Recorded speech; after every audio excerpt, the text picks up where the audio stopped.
Hello and welcome everyone. We had it for a long time coming.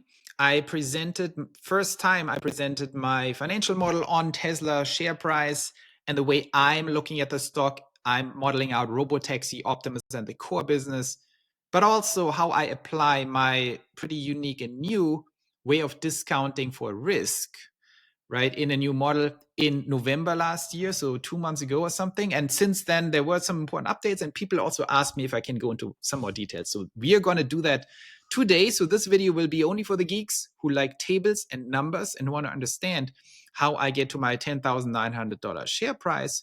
And as a special bonus today, we're also going to look into if that share price target stays or if I have any updates. And spoiler alert, yes, I do have some updates and this price will change. So let's jump right into it. I will share this model with you right here, and we can look into it and see how this all pans out. So here you have the model. Let's start with the inputs. And I skipped over them last time a little bit too quickly. So let's go into the inputs and focus on Robotaxi and on Optimus, core business. I will have some updates here. I have to refine the model on the core business, but it's not that important. On Robotaxi, I have the following assumptions. First of all, I think I'm estimating the Tesla total fleet size to be 7 million vehicles. So that includes all existing vehicles, right? And I assume that 50% of the existing vehicles over time, like in the long term, will opt into Robotaxis. Now that's a little bit, it's actually less important than it sounds, but I'm assuming half of all Tesla owners will say, sure, take my Model 3 or Y and send it out to work for me, right? And I assume 30% growth year over year of the Robotaxi fleet. And I assume also a growth rate below fill rate of 200%. So as long as we stay below 3.5 million, it grows at 200% because they're already on the road. They don't have to manufacture anything. So we have, I'm assuming revenue per mile of 80 cents. So this will surprise some people because a lot of people say, oh, they will charge $2 and then $1.50 and then one. I'm going in low right out of the gate. That might be wrong in year 1, 2, 3, but these years do not matter in my discounted cash flow model. They're too small. So I'm putting in the long-term 10-year average target for revenue per mile. And the same is true for operating costs. I'm going more on the lower end, even though Elon says below 20 cents, but let's be a little more conservative and say they can do this at scale at 25 cents, right? And I'm assuming 200 miles per day driven, which is pretty average Uber stuff. So that's kind of my inputs for Robotaxi. And let's just go quickly into what that actually looks like. Here, let's just only look at the Robotaxi install base. And as you will see, this is just on the demand side. As you will see, my assumptions are kind of cautious and conservative. So 2025, I'm assuming 0 Robotaxis, which is not true. There will be a pilot, but I think that pilot will be very limited, right? It will be 100 taxis in Austin or something, maybe less than that. Maybe another 100 in LA. So it's kind of marginal. And that's important for everyone who's a bull. If you actually start putting in real numbers, it's kind of not easy, the whole thing, if you really simulate it. So I'm assuming here, active install base, right? These are all deployed Robotaxis, that we're getting to 10,000. These are in thousands. What are these in millions? So we have basically 10,000 Robotaxis in 2026. And you think, is this enough? Well, it's tough. Imagine you have to actually operate 10,000 Robotaxis. That's an enormous number. So this is aggressive, especially in the beginning when you think about it. So I think 10,000 in 2026 is still, let's see if they can get there.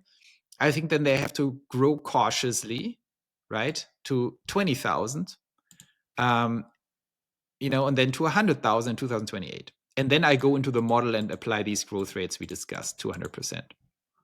So I think when it comes to modeling this out, the entire risk and assumptions here are in these decisive launch years. What happens actually this year, next year, 2027? If you want me to put in the actual number here of what I think, so it's going to be, I have to get all the zeros right. 1 million. So this is 10,000. So this is 1,000. I think it's going to be maybe 500 robotaxis, right? So basically nothing. So this makes literally no difference. So that is the decisive question. These initial years and ramp up, what exactly is happening?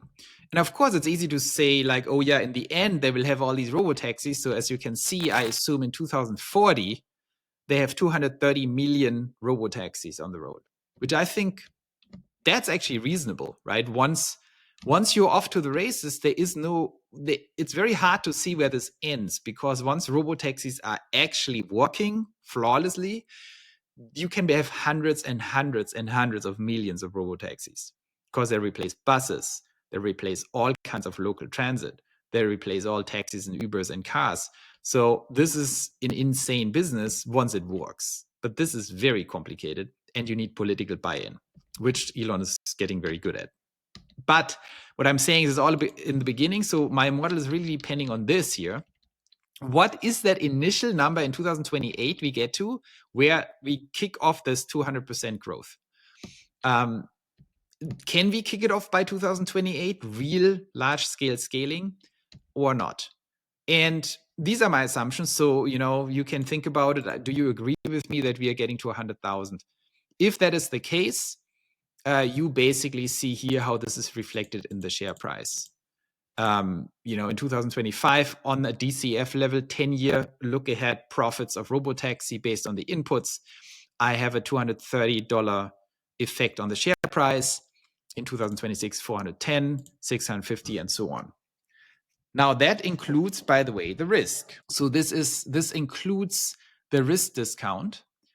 So the raw numbers you see here, I don't have the Robotaxi individual raw numbers here, but this is including a risk discount, and we'll go into the risk right now. So here's my risk model.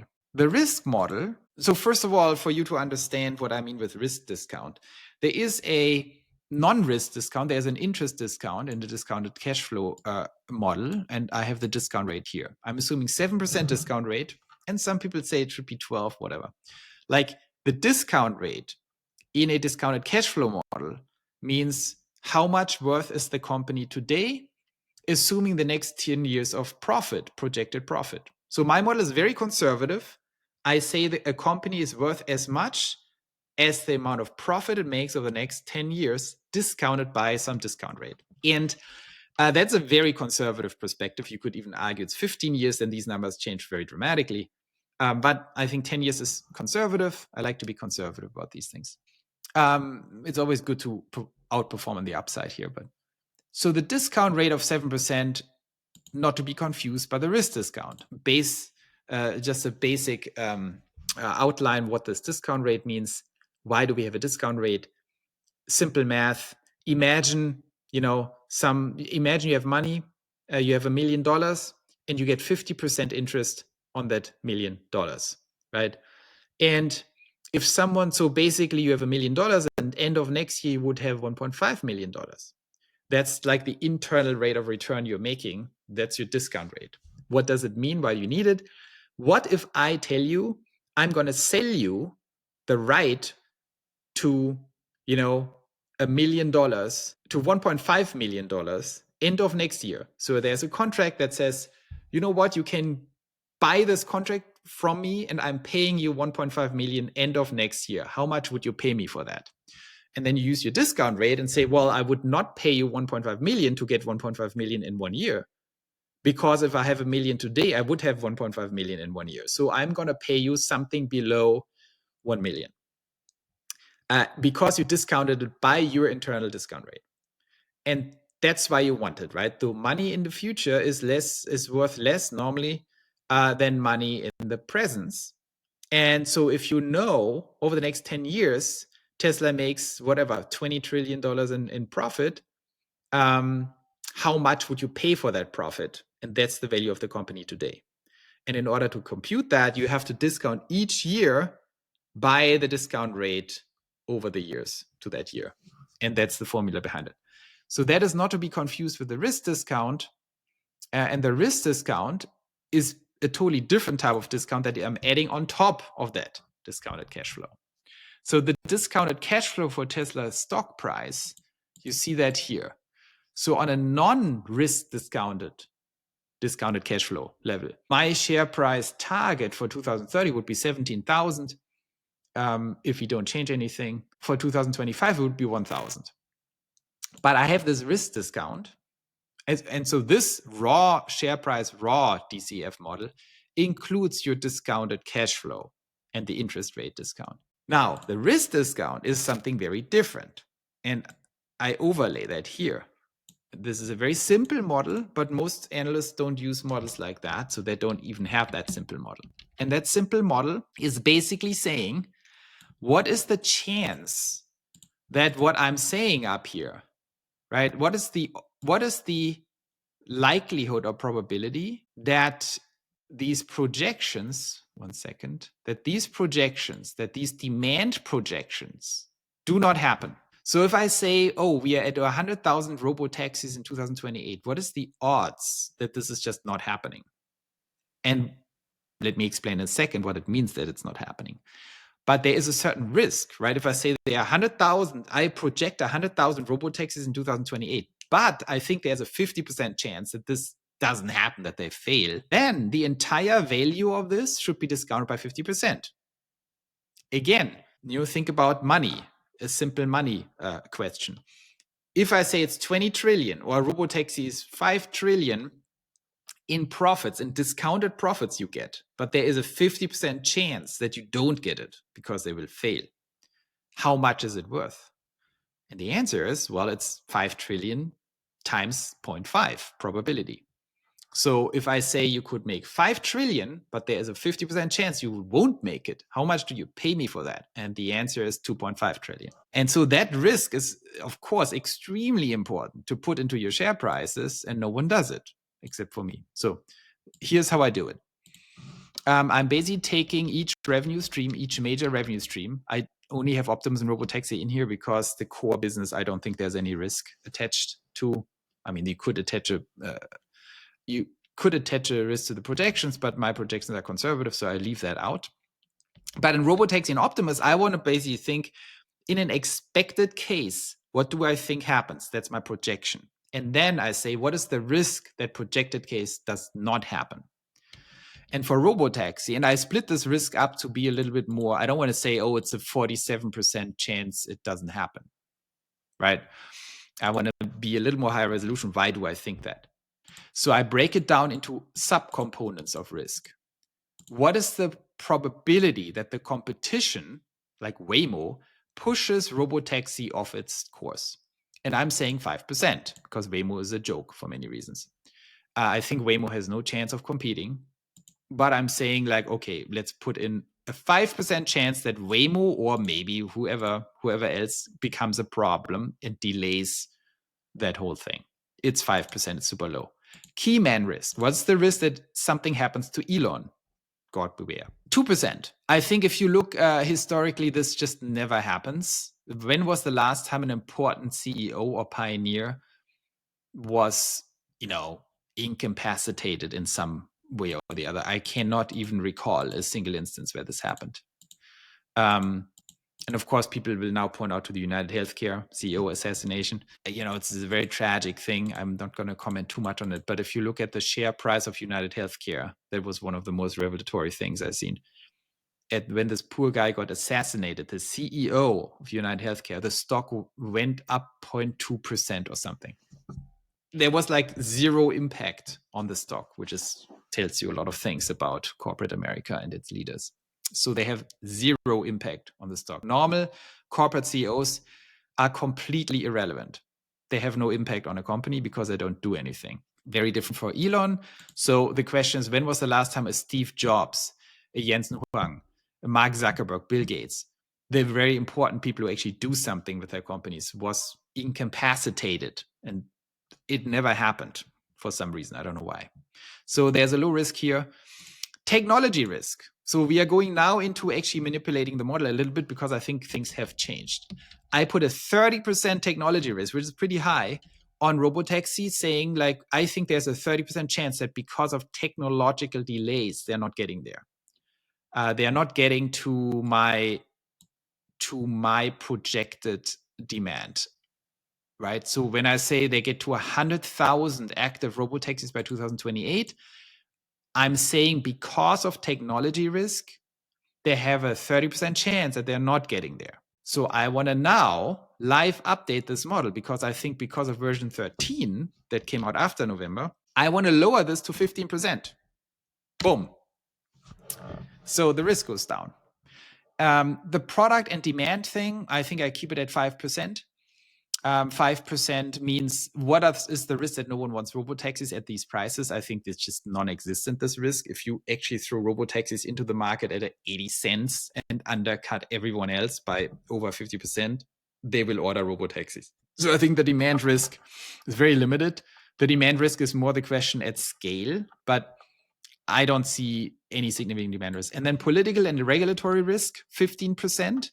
I would also lower that significantly to 5% now, in the United States at least, because of the Trump situation. So now the robotaxi risk is down to 29%. And what does that mean for the share price? We have now, the share price is now at 717 for Tesla in 2025. This represents the fair future value-based share price.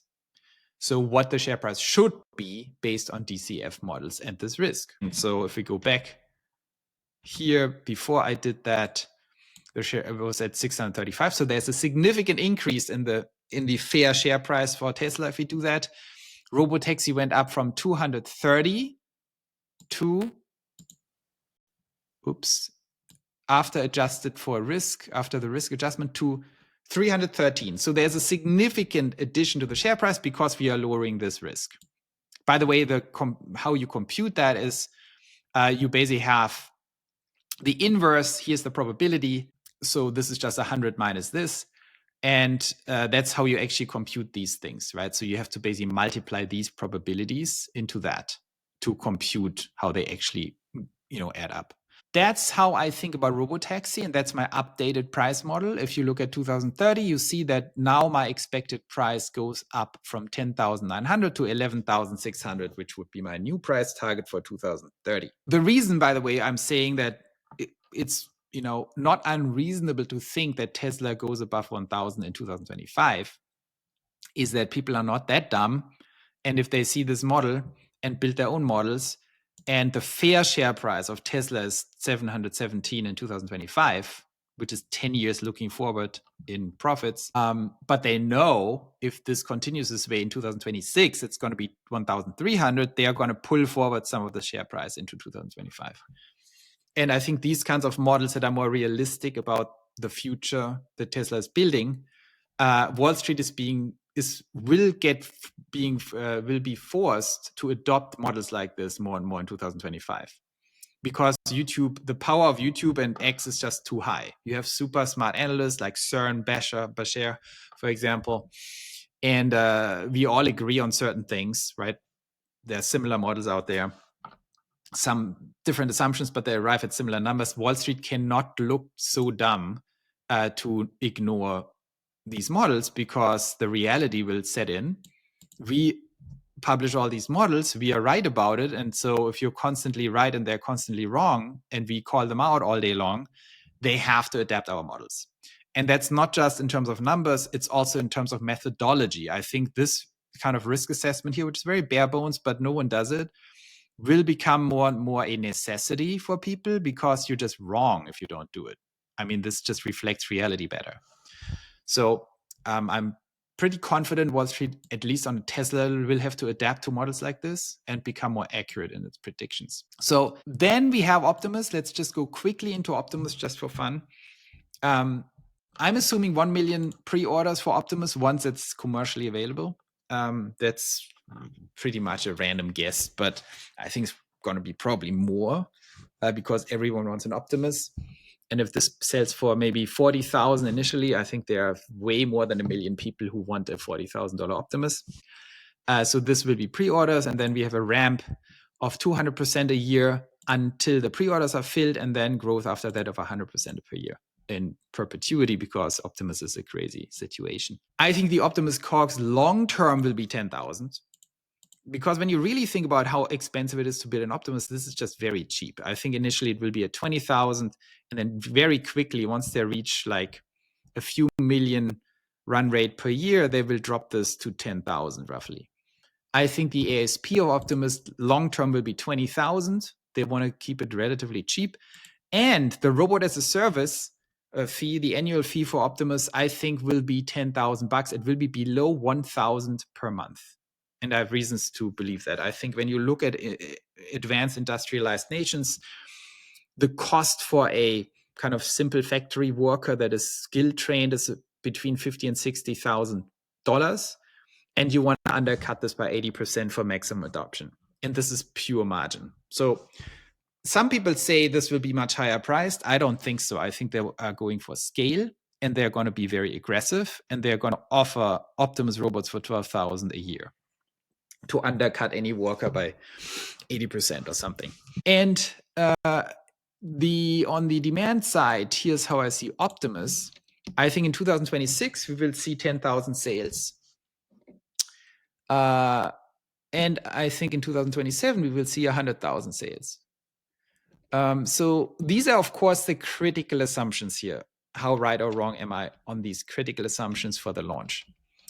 I think it's reasonable if you look at progress. I think people underestimate how quickly this is going to go. I think the only remaining problem is the hand and AGI. So we have the hand on the hardware level, and you have the brain on the AGI level. I think the brain, given the massive and insane progress we see in AI, I think 2025 will have some huge surprises. And I think by 2026, the level of intelligence will be mind-boggling, no pun intended. So it doesn't mean it can do all kinds of things, but it will be able to do very useful things by 2026. And then the people who point out the hardware problem, I'm not discounting how difficult it is to build a hand.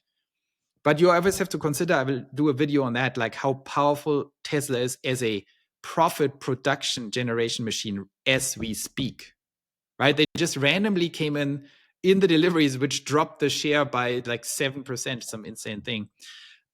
They just randomly announced like, oh, we made $700 million or $580 million in additional profit with energy. Just as a little side note, and no one pays attention. $700 million in profit in one quarter unexpectedly through more energy sales. All of that goes into R&D. And if you tell me, Tesla with billions of dollars per year invested in R&D cannot figure out a hand, I think you're wrong. And I think Optimus will be ready in 2026, and it's going to be pretty epic. And then from there it scales. And it scales to large numbers. So I'm assuming by 2039, they will have 1 billion run rate per year.